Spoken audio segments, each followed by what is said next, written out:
Bismillahirrahmanirrahim. Assalamualaikum warahmatullahi wabarakatuh. Alhamdulillahirabbil alamin. Wassalatu wassalamu ala asyrafil anbiya'i wal mursalin wa ala alihi wa ashabihi ajmain. Rabbi syrahli sadri wa yassirli amri wahlul 'uqdatam min lisani yafqahu qauli. Amma ba'd. Ya, alhamdulillah, hari ini kembali kita dipertemukan dalam pembelajaran online atau pembelajaran jarak jauh UPT SMK Negeri 1 Sinjai.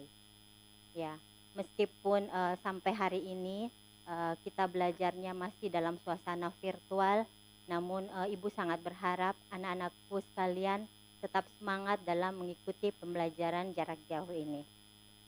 Semoga anak-anakku sekalian selalu dalam keadaan sehat walafiat, diberi kemudahan dalam segala aktivitasnya dan selalu dalam perlindungan Allah Subhanahu wa taala.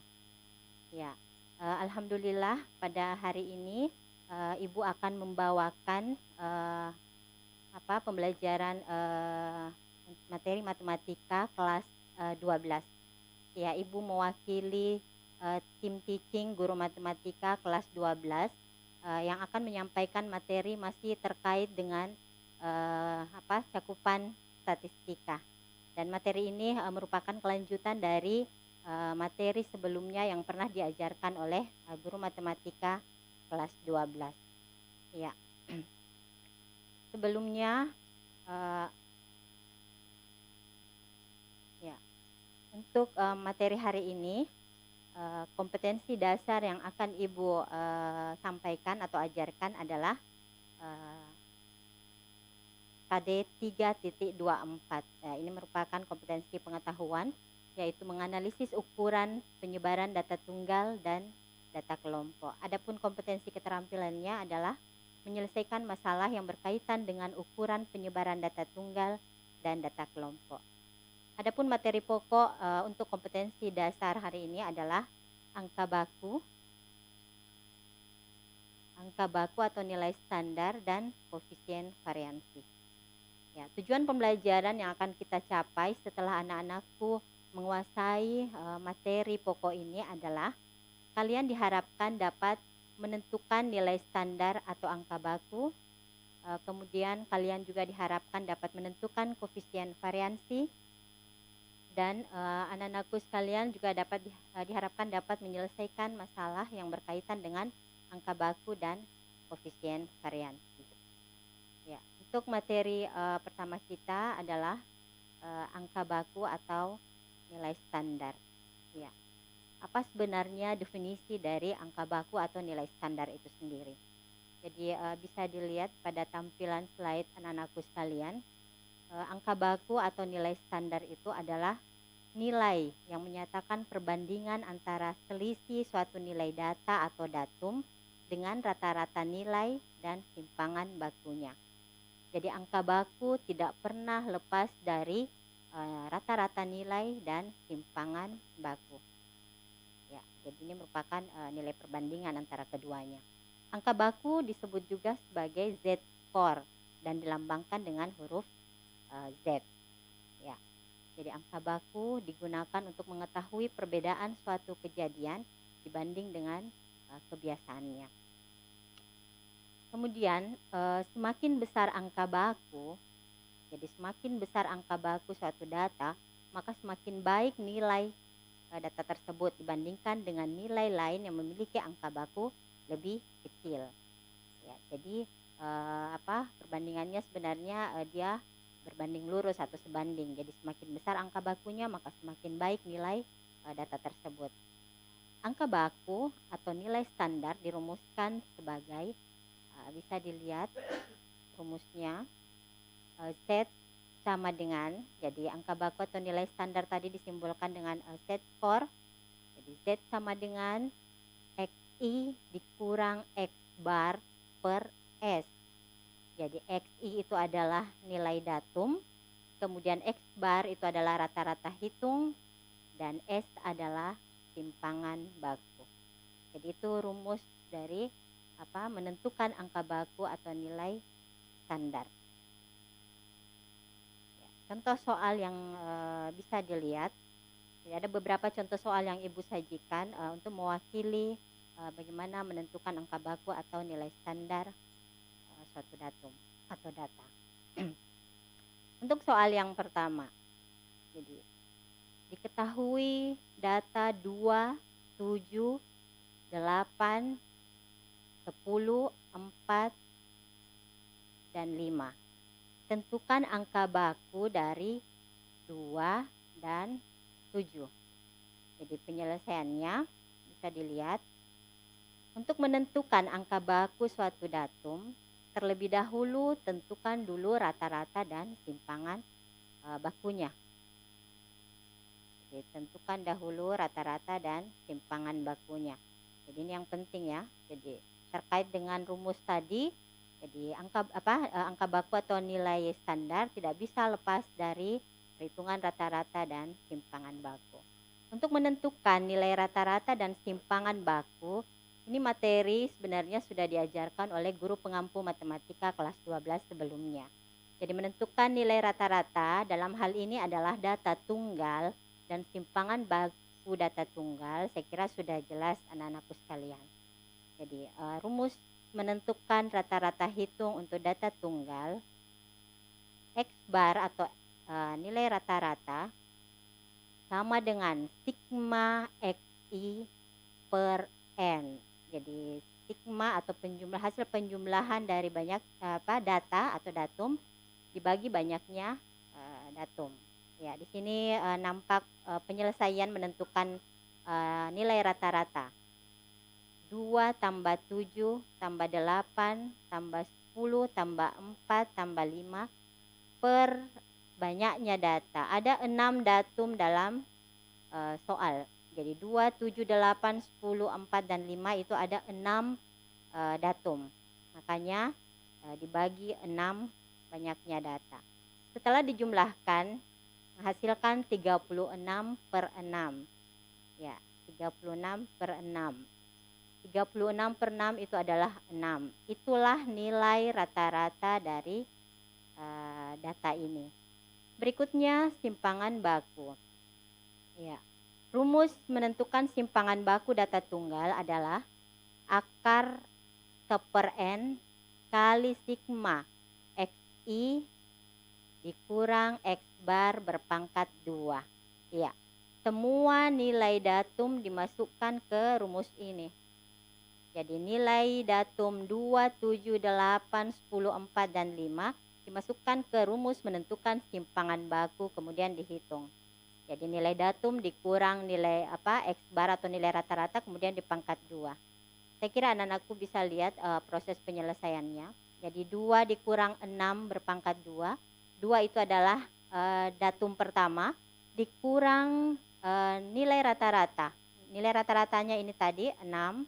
Makanya 2 dikurang 6 berpangkat 2 ditambah 7 kurang 6 berpangkat 2 tambah 8 kurang 6 berpangkat 2 sampai di nilai datum terakhir atau nilai datum ke-6 yaitu 5. 5 kurang 6 berpangkat 2 per banyaknya data. Banyaknya data atau N adalah 6. Setelah dijumlahkan, ya ternyata menghasilkan ini. Nah, aku bisa lihat. Jadi 2 kurang 6 itu negatif 4, berpangkat 2 hasilnya negatif 4, berpangkat 2 adalah 16, kemudian 7 dikurang 6, ya ini 7 kurang 6, 1 berpangkat 2, hasilnya adalah 1, 8 dikurang 6 berpangkat 2, hasilnya 2 berpangkat 2 adalah 4, dan seterusnya. Ya, diselesaikan sampai di nilai datum terakhir. Ya, setelah dijumlahkan 16 tambah 1 tambah 4 tambah 16 tambah 4 tambah 1 per 6 atau banyaknya data menghasilkan akar 7,33. Jadi 7,33 sekian-sekian. Nah, dibulatkan ke bawah, kita ambil akar 7 saja. Akar 7 itu setara dengan 2,65. Ya, itulah simpangan baku. Jadi Ibu ulang nilai rata-ratanya tadi menghasilkan 6 ini. Kemudian nilai simpangan bakunya juga sudah diperoleh adalah 2,65. Ya, untuk menentukan angka bakunya kita masukkan rumus yang pertama tadi. Jadi angka baku atau z-score atau nilai standar adalah xi dikurang x bar per s. Nah, di soal dia minta angka baku dari datum 2 dan 7. Jadi tidak semua nilai datum kita ambil, tergantung dari soal yang diminta. Ya, untuk datum 2 ya kita masukkan rumusnya z sama dengan xi dikurang x bar per s, ternyata menghasilkan ya nilai datumnya 2, xi-nya 2. Kemudian X barnya atau nilai rata-ratanya 6, jadi 2 dikurang 6 menghasilkan negatif 4 ini. Kemudian simpangan bakunya 2,65. Ya, setelah dihitung ternyata menghasilkan negatif 1,51. Itu angka baku untuk datum 2. Berikutnya untuk angka baku dari datum 7. Ya, dengan rumus yang sama ya kita masukkan. Yang membedakan hanya nilai datum. Jadi 2 dan 7 yang membedakan hanya nilai datumnya saja. X barnya 6, 7 kurang 6, 1 per simpangan baku 2,65. Ya, dari sini. Setelah dihitung dia menghasilkan 0,38. Ya, saya kira penyelesaian dari menentukan angka baku dari datum tertentu ya saya kira ini. Ya, semoga anak-anakku bisa memahami bagaimana menyelesaikan perhitungan angka baku satu datum. Ya. Selanjutnya untuk soal kedua. Ya. Gaji Ratna yang bekerja pada suatu perusahaan adalah Rp2.550.000 per bulan. Angka baku gaji Ratna adalah 16 dan simpangan baku gaji karyawan perusahaan tersebut adalah Rp25.000. Tentukan rata-rata gaji karyawan di perusahaan tersebut per bulan. Ya, ini juga salah satu bentuk soal dari perhitungan angka baku atau nilai standar. Yang membedakan dengan contoh soal yang pertama, pada soal ini angka bakunya sudah diketahui. Jadi angka bakunya sudah diketahui, kemudian gaji Ratna yang bekerja pada suatu perusahaan itu diasumsikan sebagai nilai datum atau xi-nya. Kemudian simpangan bakunya juga diketahui yaitu Rp25.000. Pertanyaannya adalah rata-rata gaji karyawan di perusahaan tersebut. Berarti yang diminta adalah X bar. Iya. Untuk menyelesaikan model soal seperti ini, karena diketahui angka baku ya kita pakai rumus angka baku juga. Nanti disubstitusi unsur-unsur yang diketahui dalam soal. Ya, dalam soal tadi sudah nampak bahwa xi-nya adalah Rp2.550.000. Kemudian Z atau angka bakunya, jadi Z-nya atau angka bakunya adalah 16. Kemudian simpangan bakunya adalah 25.000. Ya, disubstitusi masuk ke rumus. Ya, rumusnya menjadi seperti ini ya. Ya, perhatikan perubahannya.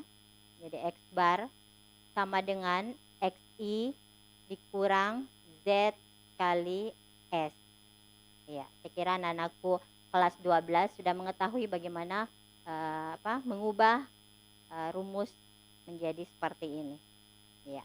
Disubstitusi nilai yang diketahui dalam soal. Ya, saya kira XI-nya Rp2.550.000, kemudian Z-nya 16 atau angka bakunya, kemudian simpangan bakunya S adalah 25.000. Setelah dihitung, ya, jadi selesaikan dulu ini. 16 kali 25.000 itu 400.000, kemudian 2.550.000 dikurang 400.000 menghasilkan Rp2.150.000. Jadi itulah rata-rata gaji karyawan di perusahaan tersebut. Ya, selanjutnya contoh soal model ketiga. Ya, masih berbicara angka baku. Dini mendapat nilai PPKN 80 dan matematika 55. Rata-rata nilai dan simpangan baku PPKN berturut-turut adalah 70 dan 8. Ya, jadi berturut-turut. Jadi ada 2 poin ya. Jadi ada 2 nilai yang diketahui yaitu PPKN dan matematika. Masing-masing memiliki rata-rata nilai dan simpangan baku. Jadi kita fokus dulu yang pertama untuk simpangan baku dan rata-rata nilai dari PPKN. Jadi rata-ratanya adalah 70, kemudian simpangan bakunya PPKN adalah 8. Sedangkan rata-rata nilai dan simpangan baku matematika adalah 50 dan 2,5. Jadi rata-rata matematika 50 dan simpangan bakunya adalah 2,5. Pertanyaannya, manakah yang lebih baik? Nilai PPKN atau nilai matematika yang diperoleh oleh Dini? Iya. Ini versi berbeda dari perhitungan angka baku atau nilai standar. Ya, di penyelesaian kelihatan ya. Rumus yang kita gunakan Z sama dengan XI dikurang X bar per S. Ya, tetap rumus yang digunakan adalah rumus set score yang tadi. Ya, kita masukkan khusus matematika. Ya, lihat unsur yang diketahui dalam matematika, rata-ratanya adalah 55. Ya. Kemudian simpangan bakunya 50. Nilai rata-ratanya, sorry. Kemudian simpangan bakunya 2,5. Ya. Setelah dihitung menghasilkan 2. Jadi perhitungan biasa saja, 55 kurang 50 bagi 2,5. Kemudian untuk PPKN, XI, jadi Z score sama dengan XI dikurang X bar per S. Jadi XI-nya PPKN 80, kemudian X rata-ratanya adalah 70, dan simpangan bakunya adalah 8. Ya. Perhitungan biasa dia menghasilkan 1,25. Pertanyaannya, yang mana yang lebih baik, nilai PPKN atau nilai matematika? Ya, sesuai definisi dari angka baku tadi, ya ternyata diperoleh bahwa semakin besar angka baku, maka dia semakin baik. Jadi itu ya. Jadi angka baku nilai matematika lebih besar dari angka baku nilai PPKN, sehingga nilai matematika lebih dari nilai PPKN yang diperoleh oleh ini. Ya, saya kira 3 contoh soal mewakili perhitungan menentukan angka baku atau nilai standar dari sebuah data. Ya, materi berikutnya koefisien variansi. Ya. Definisi koefisien variansi adalah perbandingan antara simpangan baku dan rata-rata nilai suatu data yang dinyatakan dalam persentase. Jadi perbandingan antara simpangan baku dan rata-rata nilai suatu data yang dinyatakan dalam persentase. Jadi lagi-lagi erat kaitannya dengan simpangan baku dan rata-rata nilai. Jadi anak-anakku sekalian, rumus menentukan rata-rata nilai dan simpangan baku itu harus anak-anakku kuasai betul, karena cakupan materi statistika kebanyakan atau pada umumnya menggunakan rumus ini. Jadi simpangan baku dan rata-rata nilai. Ya. Koefisien variansi digunakan untuk mengetahui keseragaman dari serangkaian data. Jadi bagaimana seragamnya sebuah data, apakah dia homogen atau heterogen, maka koefisien variansi adalah salah satu cara untuk menentukannya. Ya, koefisien variansi dirumuskan sebagai KV sama dengan, jadi ini rumusnya, KV sama dengan S per X bar kali 100%. Jadi simpangan baku per nilai rata-rata atau rata-rata hitung dikali 100%. Ya. Semakin kecil nilai koefisien variansi, maka semakin seragam atau homogen data dan semakin baik data tersebut. Jadi semakin kecil nilai KV-nya, maka semakin seragam atau homogen data tersebut dan semakin baik. Dan sebaliknya, semakin besar nilai koefisien variansi, maka semakin tidak seragam atau dia heterogen dan semakin kurang baik data tersebut. Ya, jadi ini harus dipahami anak-adik. Jadi Semakin kecil nilai Kv semakin seragam, dan semakin besar berarti dia semakin tidak seragam atau heterogen. Ya. Selanjutnya contoh soal terkait dengan koefisien variansi. Ya.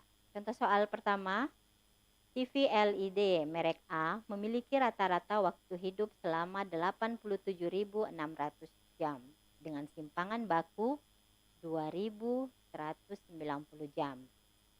Sedangkan TV LED merek B memiliki rata-rata waktu hidup selama 105.120 jam dengan simpangan baku 5.256 jam.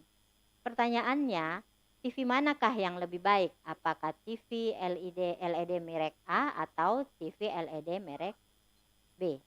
Ya. Di sini dilihat bagaimana menentukan koefisien variansi masing-masing TV. Ya. Di soal ini agak mudah karena rata-rata dan simpangan bakunya sudah diketahui dalam soal. Ya, tinggal disubstitusi atau dimasukkan ke dalam rumus koefisien variansi. Ya, untuk TV LED merek A, Kv sama dengan S per X bar kali 100%. Untuk TV merek A, simpangan bakunya adalah 2190. Sedangkan X barnya adalah 87.600. Kemudian dikali dengan 100%. Ya, perhitungan biasa setelah dihitung ternyata koefisien variansi TV LED merek A menghasilkan 2,5%. Berikutnya, koefisien variansi TV LED merek B.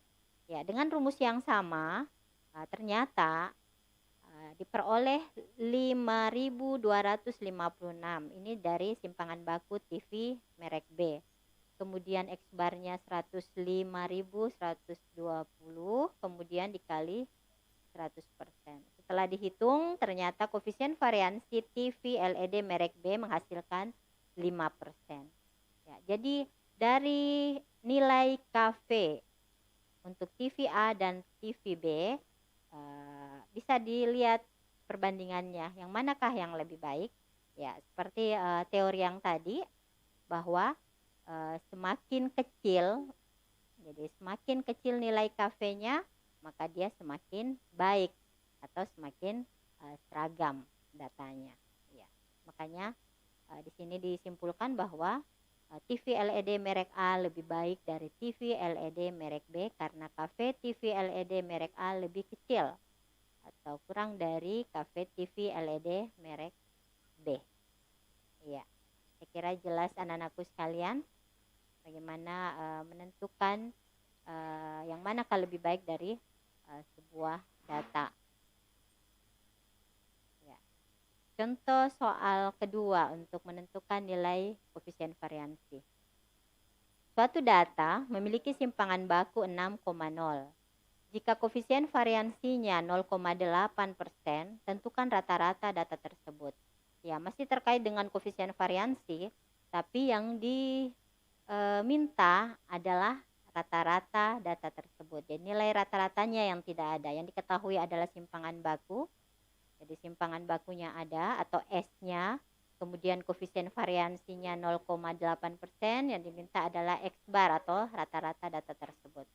Ya, rumusnya tetap Kv sama dengan S per X bar kali 100%. Kemudian X barnya yang dicari, ya, sehingga rumusnya menjadi S per Kv kali 100%. Ya, dimasukkan unsur-unsur yang diketahui dalam soal. S-nya 6 atau simpangan bakunya 6, kemudian Kv-nya 0,8 dikali 100% menghasilkan 750. Itulah rata-rata dari data ini. Ya, saya kira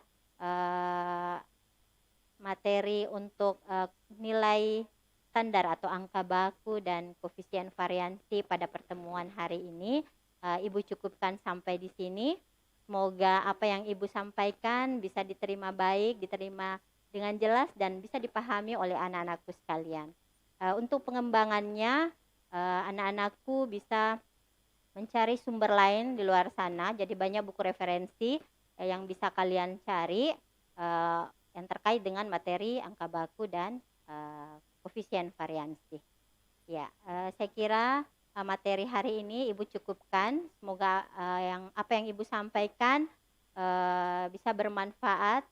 Ya, anak-anakku mengulang kembali di rumah dan mohon maaf atas segala kekurangan. Ya, pesan Ibu, anak-anakku tetap jaga kesehatan, jaga imun, dan yang terpenting jaga iman kalian. Assalamualaikum warahmatullahi wabarakatuh.